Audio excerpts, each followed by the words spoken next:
You ask Tiger to solve. This deals with linear equations with one unknown.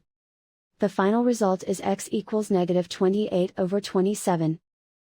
Let's solve it step by step. Group all constants on the right side of the equation. Add 3 over 2 to both sides. Group like terms.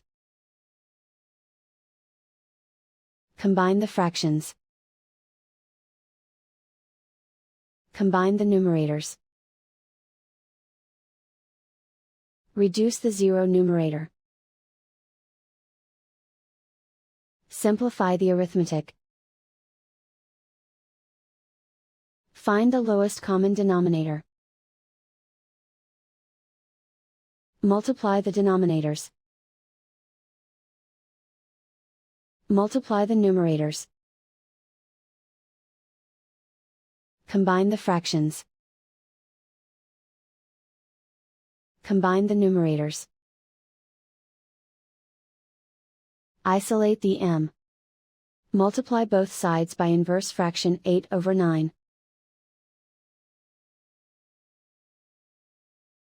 Group like terms. Multiply the coefficients. Simplify the fraction. Multiply the fractions. Simplify the arithmetic.